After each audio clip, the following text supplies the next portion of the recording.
Hi Aquarius, welcome to your mid-October 2021 General Tarot Update. It's Rena here. Speaking of Aquarius and technology and things like that, I just bought this this type of thing to hold my phone, and so that you can have a more overhead experience. I think I screwed it in wrong. There's no instructions, so bear with me. I'm still figuring this out. And it's not like, there are ones that would be better, but I have to see what I'm doing. I can't have something that's over my head where I can't control it or be by the mic. I don't want to just use all these remote things. I don't know how to do that. So, oh well. Maybe this will at least be somewhat better.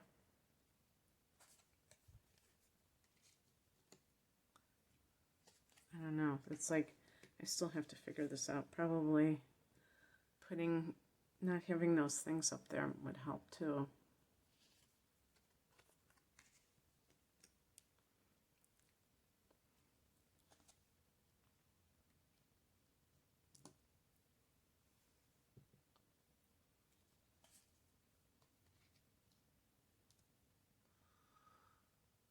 Okay.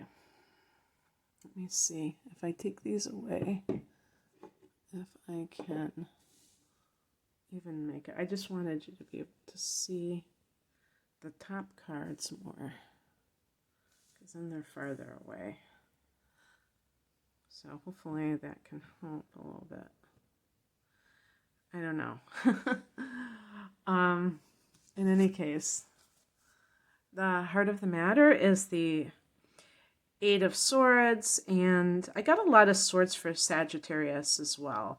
So I wonder sometimes when I get those same like corresponding cards, if there's like a relationship. Swords are Aquarius, Gemini, Libra, air signs. And one of the things too about the swords that is so important is about this issue of the quality of your thoughts. And if you're somebody who is like really allowing your thoughts to control you, then obviously that's going to play into things in a big way. And it's going to be very, oppressive. And it won't allow you to move forward. So you're going to have to be able to deal with things at a higher level. And that starts with you. And it's interesting because I always look at the past position to see how this is influencing things when we have the Fool card. And the Fool card is connected to your ruler, Uranus, and is about kind of breaking free from convention and charting a new path, whatever that means for you. So when you get the swords like that, it can indicate that the person is afraid of doing this for some reason. And perhaps they have this lack of faith that something is going to work out that is completely a new path for you. Something that is like, it can be in any area of life, a new job, a new business, like if you're going to move and you're just like, what if I don't like it, or something like that.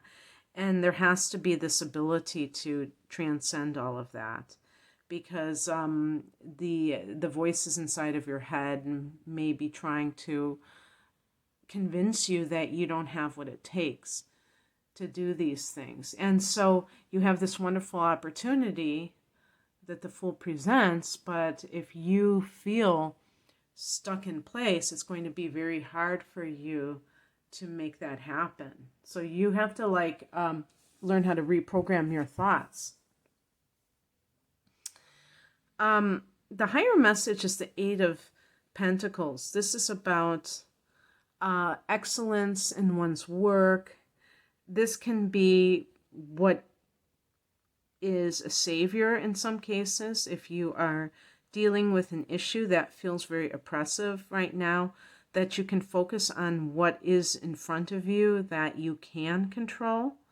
And if you feel like this is a work-related matter, that you feel trapped in your work, like where you are, and you don't feel like you can move forward, the answer is not to just kind of let your work deteriorate. It's actually to maybe even step up your game. Because the reason being that you're not waiting for something outside of yourself before you decide to take the action that you need to take. And that's the problem. A lot of times people are saying that they're not going to make something happen until they can see the outer world supporting their efforts. And the late Wayne Dyer wrote a book once called I'll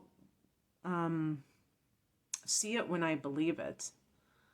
Because it's the saying is, I'll believe it when I see it. But it's actually, you'll see it when you believe it. It starts with your mind, and then you bring it into the physical, the chakra system.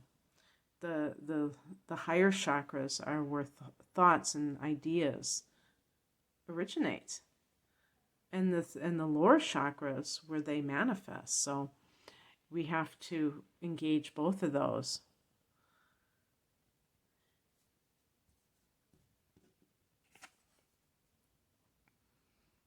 What's coming in? The Eight of Wands in a reverse position. I mean, not what's coming in. What the challenge position. Eight of Wands. I think that this is like blocked energy. This is blocked progress. But again, I think that the thoughts are doing this. But I also think, because this is for the middle of the month, this is at the brink of when, or we could even say, like at the brink of when when Mercury turns direct and when Jupiter turns direct.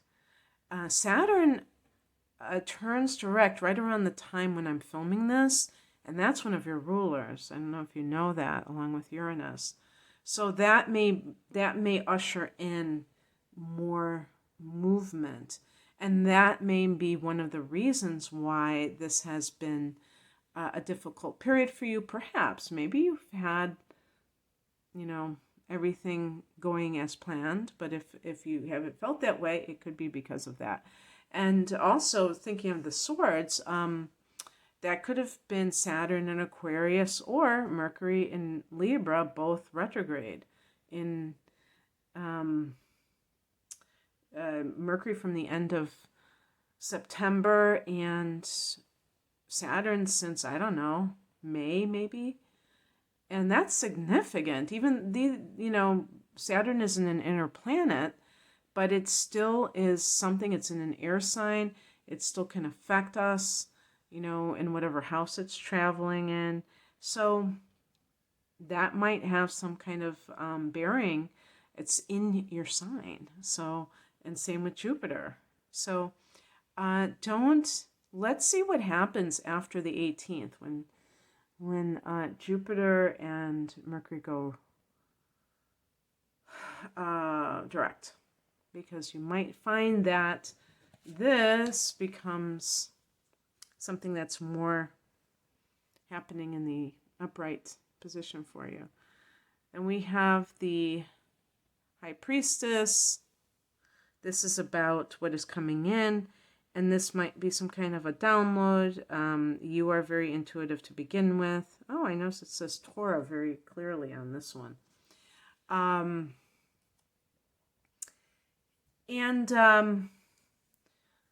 This may be a time when you are guided by higher knowledge, not the lower knowledge. The Eight of Swords. I mean, this could be memories that have trapped you. If you're a sun in Aquarius and you have Mercury in Pisces, that can be very oppressive. you may feel like you don't have that sense of ability to kind of be forward moving the way that you've heard that Aquarians are supposed to be. And it's simply because this is how it works for Mercury in Pisces, is the tendency to really get trapped in those feelings that are very much anchored in the past, and sometimes even past lives, and you have to be willing to be more of an observer, not get caught up in anything that comes up for you. It's funny that I got this as the outcome card, because it really goes along with this idea. The Knight of Wands is the outcome card. Becoming, and it's almost to me like the Fool. You notice how we have as the challenge position a fire energy. Same with the Knight of Wands. So there has to be more of you being that individualist that you are, and less of this person that is overthinking things. This is a very adventurous card. So is the Fool. And the only thing that's stopping you is your own thoughts. That you have that power, and the High Priestess is about the higher mind, not the lower mind telling you that you can't do this or you can't do that.